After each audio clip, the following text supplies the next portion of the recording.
Okay, so here we are. Let's point out some markers. A popular Flamingo Hotel. We have the Scarab at the Flamingo Hotel. And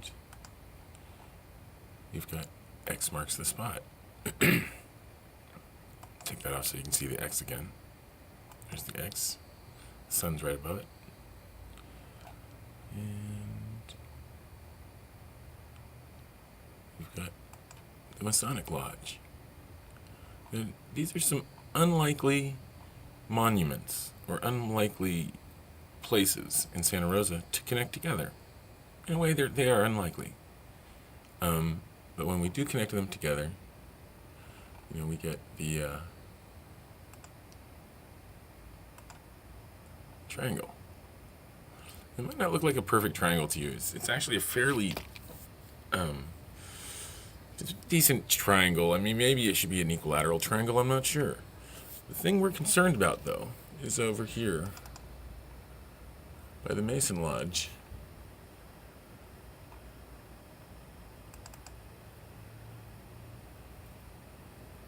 We've got this eyeball. And this eye right here, right here. If we draw a line from this edge to this edge to see all that we could see.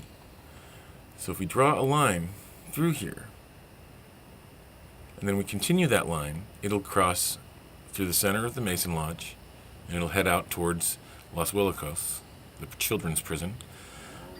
And this end will head out towards the Santa Rosa Airport, and it'll end right at the peak of the airport. The airport's kind of in a triangle shape, so it'll end at that peak. And so let's see what that looks like. I think there it is. And if we look at this, it goes to the top of the airport, right up here. And it goes out towards Los Willicos, Hood Mountain. Now the interesting thing is that we have a runway here. Right here's another runway. Here's the other runway. But we're going to take this runway and use it as a site. We'll just extend that line down from here, where it meets with the Mason line, Mason-Dixon line, and it's going to go through the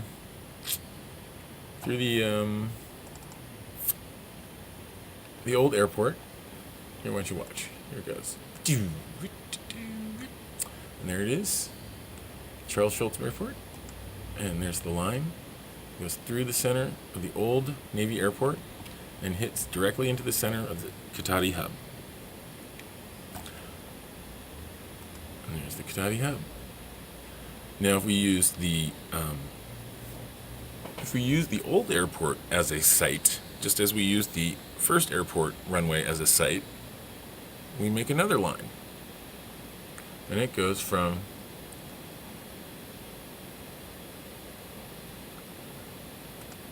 the old airport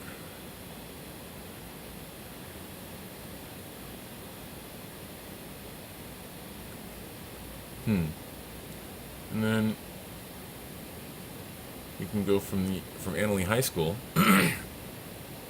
over to the auction house. The auction house is over there with this line.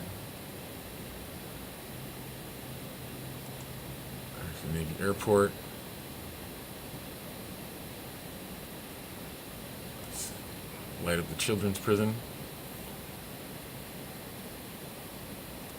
And there's that line from the auction house to the Cotati hub.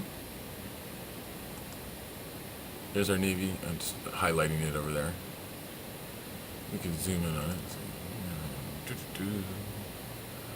So there's the old airport. And it gets crossed twice, almost nearly in the center.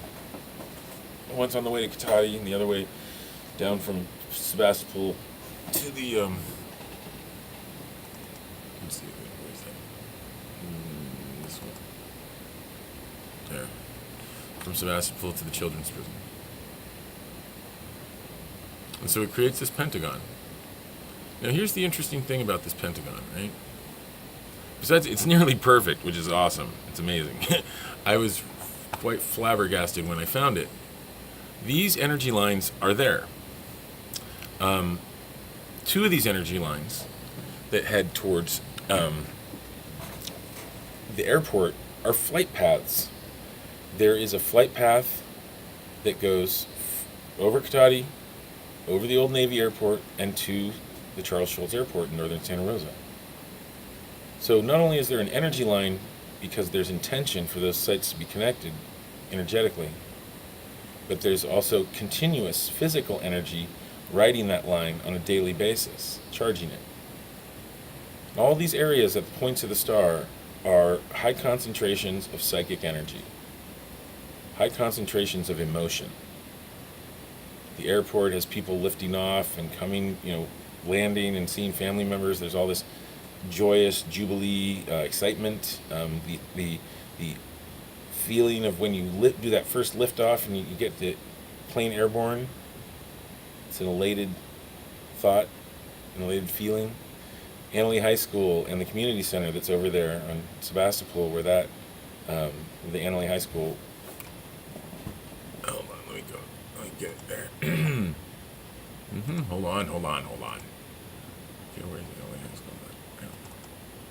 So, right there, the community center in Sebastopol's Annalee High School, one of the larger high schools in the county. So there's all this psychic energy, from those kids. And from all the community activities, they have lots of little festivals and things like that. And then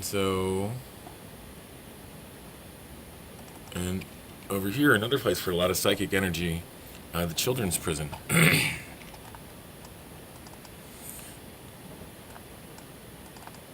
There we go. So the children's prison's out here, and so this connects with that other line. So let's go look at this. Let's take a look at our little triangle again. Now, let's see, we're going to back out here a little bit.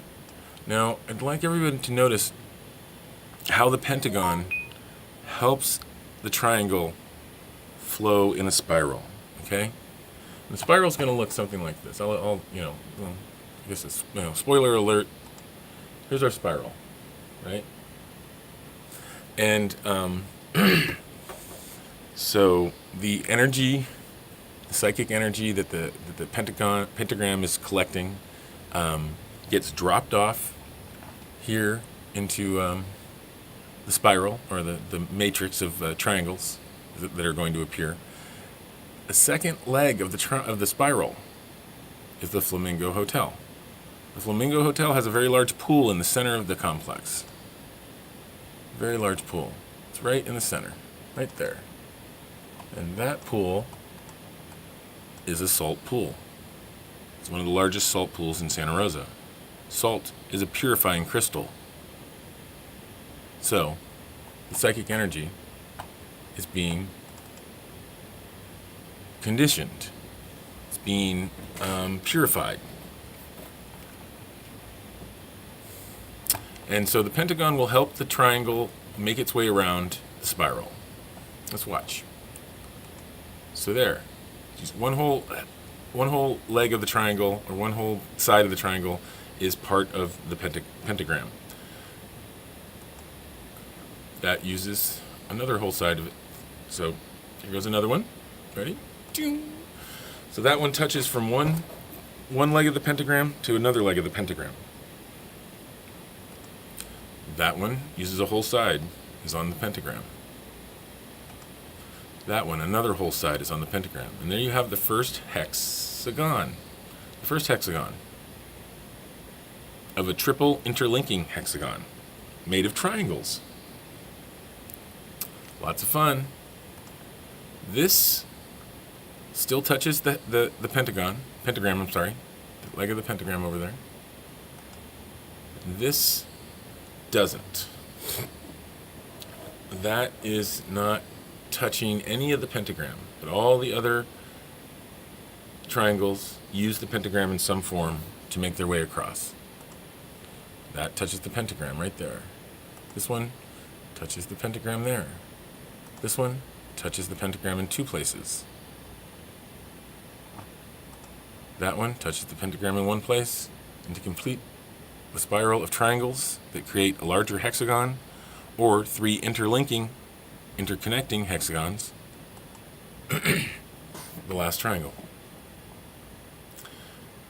Now there's some other interesting things to point out. The pentagram crosses over this triangular hexagonal matrix twice. It actually touches it 3 times, but it crosses through it twice. One place where it crosses through it is where the Masons are. So, right there, it crosses from this point all the way through. And then on this journey, it crosses this point where those triangles meet, crosses through the middle, and comes out here. Those 2 points guide the pentagram, or guide the triangles. They're interlinked. They work together. Excuse me.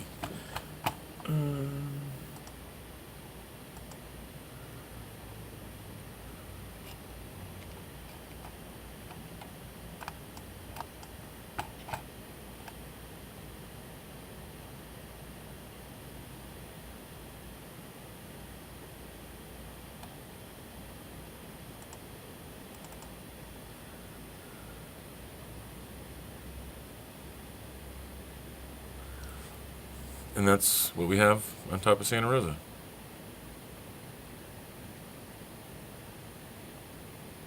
So the energy being collected, excuse me, the energy being collected is dropped off into the hopper, say, over at the Masonic Lodge. We drop off a bunch of that energy, and then let it spiral down and spiral back up again. So it comes up clean, gets redistributed. Also, to take note, sorry, there is another thing that the pentagram goes through. The pentagram goes through a large pentagram, I like to call it the forest, pentagram forest that's over here near the Luther Burbank Center, northern Santa Rosa. There's a lot of key elements around the Luther Burbank Center. The whole property is a giant hexagram. And if you were to draw the pentagram that goes inside that if you draw the pentagram that goes inside that pentagon, the whole site is a pentagon. If you were to draw a pentagram inside of that pentagon, there's what you get. And the line that's going from, the Mason line that's going from the Masonic Center up to the airport nearly splices that right along the same line it has for the pentagram there. Well, nearly. Yeah, we won't show that. We'll cut that out. Okay. So this is some interesting property over here. That, get all those.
I've